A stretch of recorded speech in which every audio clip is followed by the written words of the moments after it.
Premraj cake എഴുതിയ സുലോഷുവ diary എന്ന കഥാസമാഹാരം 15 കഥകൾ അടങ്ങിയതാണ്. അതിൽ മൂന്നാമത്തെ കഥയാണ് കലിംഗ്. അവതരണം ജെസി ജോൺ, ബംഗളൂരു. ഏറ്റവും അടുത്തുള്ള പട്ടണത്തിലേക്ക് 5-6 കിലോമീറ്റർ ദൂരമുണ്ട്. അതൊരു ചെറിയ പട്ടണമാണ്. കുണ്ടും കുഴിയും നിറഞ്ഞ ഗ്രാമവഴി ചേരുന്നതാണ്. ഈ കുഞ്ഞു പട്ടണത്തിലേക്കുള്ള ടാർ ചെയ്ത പാതയിലാണ്. ഈ പാതയിലൂടെ ഓരത്ത് ചന്തു നടത്തുന്ന ഒരു പെട്ടിക്കടയുണ്ട്. അതിനടുത്തായി ഒരു കലുങ്ക്. പെട്ടിക്കടയിൽ വരുന്നവർ ആ പാലത്തിന്റെ അരഭിത്തിയിലിരുന്ന് കുശലം പറഞ്ഞുകൊണ്ടിരിക്കുക പതിവാണ്.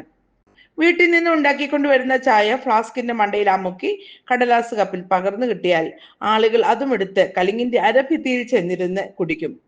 കൂടെ കടിക്കാൻ ബിസ്ക്കറ്റ്, റസ്ക്, ബണ്ണ്, മുറുക്ക്, അച്ചപ്പോ എന്നിവയും ദിവസം 3-4 തവണ ചന്തുവിന്റെ ഭാര്യ ഫ്ലാസ്കിൽ ചായയായി എത്താറുണ്ട്.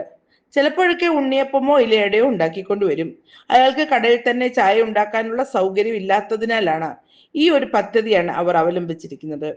ചായ ഉണ്ടാക്കണമെങ്കിൽ വെള്ളം വേണം, പാത്രങ്ങൾ, അരിപ്പ, സമോവർ, അങ്ങനെ കുറേ സാധനങ്ങൾ. അതുകൂടാതെ പാത്രങ്ങൾ കഴുകാനുള്ള സൗകര്യം വീട്ടിൽ നിന്ന് കൊണ്ടുവരുന്നതുകൊണ്ട് ഭാര്യയ്ക്ക് നടത്തവുമാകും.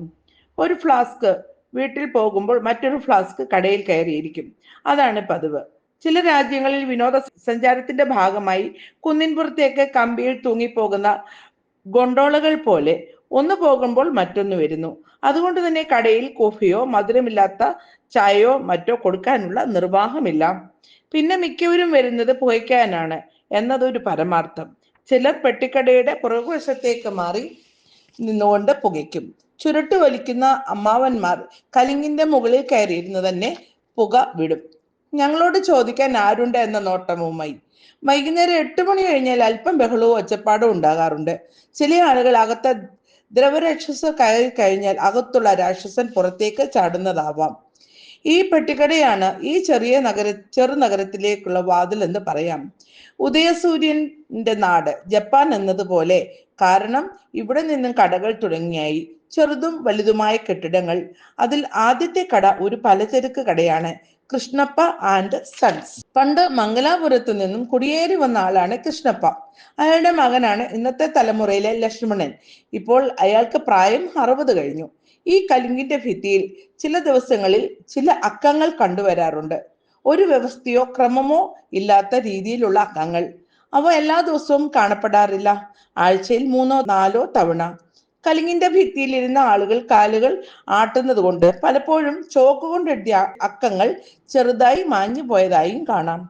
പെട്ടിക്കട നടത്തുന്ന ചന്തുവിന് അറിയാമായിരിക്കും ഈ അക്കങ്ങൾ എന്താണെന്ന്.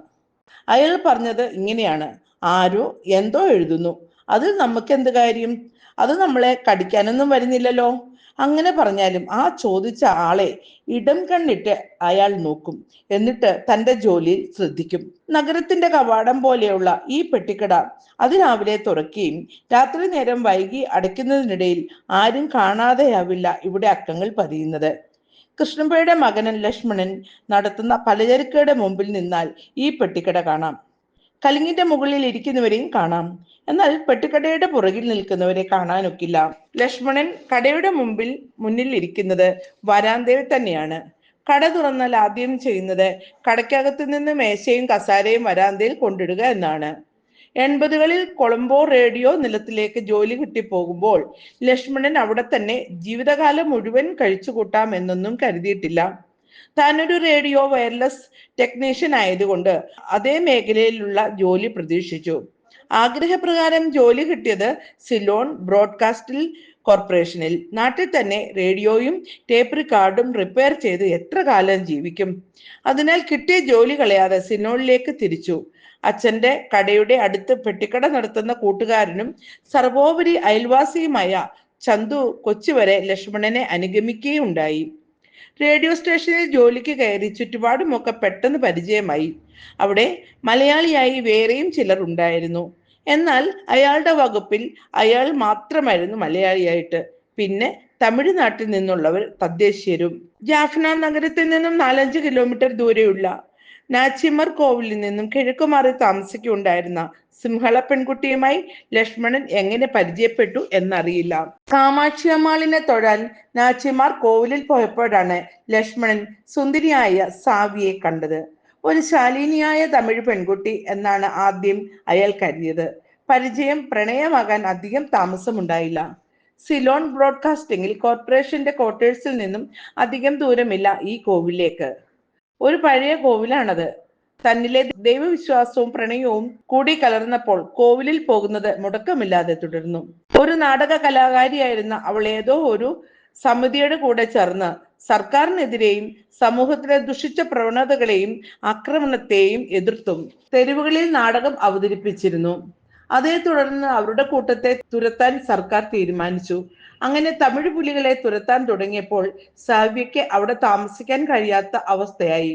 300ഓളം കിലോമീറ്റർ ദൂരെയുള്ള അവളുടെ മാതാവിന്റെ സ്വദേശമായ തൊപ്പൂർ എന്ന സ്ഥലത്തേക്ക് താമസം മാറാൻ അവളുടെ മാതാപിതാക്കൾ അവളെ ഉപദേശിച്ചു. ഈ കാര്യം ലക്ഷ്മണനെ അറിയിച്ചപ്പോൾ അയാൾ സന്നിഗ്ധഘട്ടനാകുകയും ഏതാനും ദിവസങ്ങൾ കൂടി ഒളിച്ചു താമസിക്കുകയും ആവശ്യപ്പെട്ടു. അതിനൊക്കെ സഹകരിച്ചത് അയാളുടെ ഓഫീസിലെ സഹപ്രവർത്തകർ തന്നെയായിരുന്നു. ഏതാനും ദിവസങ്ങൾക്കുള്ളിൽ ലക്ഷ്മണൻ സാവിയെയും കൂട്ടി തമിഴ്നാട്ടിലെ നാഗപട്ടണത്തിലെ ബോട്ടിൽ വന്നിറങ്ങി. അവിടെ നിന്നും ബസ്സിൽ നാട്ടിലേക്കും. പെട്ടിക്കടയിൽ നിന്നും അധികം ദൂരമില്ലാത്ത ഒരു വീട് ചന്തു അവർക്കായി കണ്ടെത്തി കൊടുത്തു. ലക്ഷ്മണൻ രഹസ്യം മാത്രമായിരുന്നു അവിടെ പോയിരുന്നത്. അയാളുടെ മാതാപിതാക്കളോട് വിവരങ്ങൾ പറയാമെന്ന് കരുതി ദിവസങ്ങൾ കാത്തിരുന്നു. ആ ഇടയ്ക്ക് ലക്ഷ്മണന്റെ പിതാവ് കൃഷ്ണപ്പ കിടപ്പിലായി. മരണക്കിടക്കയിൽ കിടക്കുമ്പോൾ അയാൾ മകനോട് ഒരു വാചകത്തിൽ ആവശ്യപ്പെട്ടു. വിവാഹം കഴിച്ച് തന്റെ കട നോക്കി നടത്തുക എന്നതായിരുന്നു ആ വാചകം. വരി ഒന്നാണെങ്കിലും അതിൽ 2 ആവശ്യങ്ങൾ ഉണ്ടല്ലോ എന്ന ശബ്ദമുയർത്തിയെങ്കിലും കുടുംബക്കാർ അത് മരണാസന്നമായ ഒരാളുടെ ഒരു ആഗ്രഹമായി കരുതിയുള്ളൂ. മരിക്കുന്നതിന് മുമ്പ് മരുമകളെ കാണാനുള്ള ആഗ്രഹം കൃഷ്ണപ്പ ഉരുവിട്ടുകൊണ്ടേയിരുന്നു. പട്ടണത്തിൽ കൊണ്ടുപോയി ചികിത്സിച്ചാൽ ഭേദമാകാവുന്നതേ ഉള്ളൂ ഈ അസുഖം. അതിന് താൻ തയ്യാറാണെന്നും ലക്ഷ്മണൻ പറഞ്ഞപ്പോൾ അയാളുടെ അമ്മ പറഞ്ഞു, ആശുപത്രിയിൽ കിടക്കുന്ന അച്ഛനെ കല്യാണം കഴിച്ചു കൊണ്ടുവരുന്ന പെണ്ണിന് നോക്കാമല്ലോ. അപ്പോൾ അതിനൊരു പോംവഴി കണ്ടെത്താനായി ചന്തുവിനെ സമീപിച്ചപ്പോൾ അയാൾ പറഞ്ഞതും മറിച്ചൊന്നും ആയിരുന്നില്ല. ആ തമിഴ് പെണ്ണ് അവിടെ താമസിക്കട്ടെ, അവൾ തടസ്സം നിൽക്കുകയൊന്നും ഇല്ല എന്ന് പറഞ്ഞ് ചന്തു സമാധാനിപ്പിച്ചു. ചന്തു സ്വകാര്യമായി ലക്ഷ്മണന്റെ ചെവിയിൽ പറഞ്ഞു, ഒരു ചിന്ന വീടായി ആ തമിഴത്തി കരുതിക്കൊള്ളും.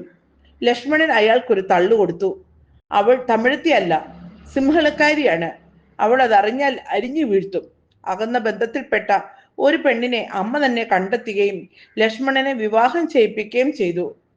അച്ഛൻ മരണവക്രത്തിൽ നിന്ന് കടക്കുന്നത് കൊണ്ട് തന്നെ ആ വിവാഹം ഒരു ചടങ്ങ് മാത്രമായിരുന്നു. ലക്ഷ്മണന്റെ മനസ്സ് വല്ലാതെ നീറി.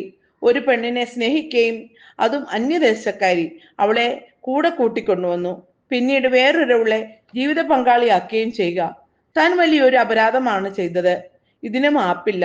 ഇതിന് ഇടം വരുത്തിയത് തന്റെ പിതാവാണല്ലോ. അതുകൊണ്ട് പിതാവ് ഇക്കാര്യം അറിയേണ്ടതുണ്ട്. ഈ പാപത്തിൽ തന്റെ പിതാവും പങ്കാളിയാണെന്ന് അയാൾ വിശ്വസിച്ചു. അന്ന് രാത്രി ലക്ഷ്മണൻ അമ്മയോട് പറഞ്ഞു, അടുത്ത ദിവസം പട്ടണത്തിലെ ആസ്പത്രിയിലേക്ക് പിതാവിനെ ചികിത്സയ്ക്കായി കൊണ്ടുപോകാമെന്ന്. എന്നാൽ അന്ന് തന്നെ ലക്ഷ്മണൻ പിതാവിനോട് സാവിയെക്കുറിച്ച് പറഞ്ഞു. പിറ്റേ ദിവസം ലക്ഷ്മണനെ ഉണർത്തിയത് അമ്മയുടെ നിലവിളിയാണ്. അച്ഛന്റെ കിടപ്പുമുറിയിൽ അച്ഛൻ കട്ടിലിന് സമീപിച്ചിരുന്ന കരയുന്ന അമ്മയെ കണ്ടപ്പോൾ ലക്ഷ്മണൻ പതുക്കെ ചെന്ന് അച്ഛന്റെ മൂക്കിൽ വിരൽ വെച്ച് തീർച്ചപ്പെടുത്തി അച്ഛന്റെ മരണം. അപ്പോൾ അമ്മ അയാളോട് പറഞ്ഞു, നീയും തമിഴത്തെയും ചേർന്ന് അച്ഛനെ കൊന്നു അല്ലേ? ആ ചോദ്യത്തിൽ മനസ്സിലായി അച്ഛൻ അമ്മയോട് സാവിയുടെ കാര്യങ്ങൾ പറഞ്ഞതായി. ഒന്നും പറയാൻ നിൽക്കാതെ ലക്ഷ്മണൻ പുറത്തിറങ്ങി ഭാര്യയെ നോക്കി. കുളി കഴിഞ്ഞ ശേഷം ഈറനുമായി നിൽക്കുന്ന ഭാര്യയോട് പറഞ്ഞു, ഇനി ആശുപത്രിയിലേക്കൊന്നും പോകണ്ട, നീ രക്ഷപ്പെട്ടു. വല്ലാത്തൊരു അന്താളിപ്പോടെ ഭാര്യ അയാളെ നോക്കി. കയ്യിലിരുന്ന അലക്കിയ വസ്ത്രങ്ങൾ അവിടെ തന്നെ ഇട്ട് അച്ഛന്റെ കിടപ്പുമുറിയിലേക്ക് ഓടി. ലക്ഷ്മണൻ ശ്രീലങ്കയിൽ നിന്ന് വന്നത് മുതൽ ആലോചിക്കുകയായിരുന്നു ജീവിതം എങ്ങനെ മുന്നോട്ട് കൊണ്ടുപോകാമെന്ന്. അച്ഛന്റെ കടയോട് ചേർന്നുള്ള ഒരു മുറിയിൽ റേഡിയോ റിപ്പയറിംഗ് കട തുടങ്ങിയാലോ എന്ന ചിന്ത അവസാനിച്ചു. എന്നാൽ ചന്തു പറഞ്ഞു, ഒഴിവു സമയങ്ങളിൽ അതും ചെയ്യാമല്ലോ. എന്നാൽ അച്ഛൻ മരിച്ചതോടെ അങ്ങനെ ഒരു സംരംഭം എങ്ങനെ നടത്തിക്കൊണ്ടു പോകും എന്ന ചോദ്യചിഹ്നം കടയുടെ മുന്നിൽ ഒരു പാറ പോലെ ഉയർന്നു നിന്നു. ചന്തു പറഞ്ഞു, ഉച്ച സമയങ്ങളിലൊക്കെ ആളുകൾ ഫലവ്യഞ്ജനങ്ങൾ വാങ്ങാൻ കടയിലേക്ക് വരില്ലല്ലോ. അപ്പോൾ റിപ്പയറിംഗ് ജോലി ചെയ്യാമല്ലോ. തനിക്ക് 2 കുടുംബം നോക്കേണ്ടതുണ്ടല്ലോ. അപ്പോൾ ചെലവ് കൂടും. സാവ്യയെ താമസിപ്പിച്ചിരിക്കുന്നത് പാതയുടെ കിഴക്ക് വശത്തും ലക്ഷ്മണന്റെ സ്വന്തം വീട് പാതയുടെ പടിഞ്ഞാറ് വശത്തുമാണ്. രണ്ടും വേറെ വേറെ പഞ്ചായത്തിലും. പെട്ടിക്കടയുടെ മുന്നിലൂടെ വേണം സാവ്യ താമസിക്കുന്ന വീട്ടിലേക്ക് പോകുവാൻ. അതിരാവിലെ സാവ്യ കലിങ്ങിന്റെ മുകളിൽ ഇരിക്കുന്നത് പത്രമിടുന്ന പയ്യൻ കാണുകയുണ്ടായി. ദ്രുതഗതിയിൽ പോകുന്ന അവൻ അത് ആരാണെന്ന് ശ്രദ്ധിച്ചില്ല. ആരെങ്കിലും പ്രഭാത സവാരിക്ക് പോകുന്നതായിരിക്കും എന്ന് കരുതി. എന്നാൽ അവൻ പോയ ഉടനെ സാവ്യ ചോക്കും കൊണ്ട് കലിങ്കിൽ ചില അക്കങ്ങൾ എഴുതി.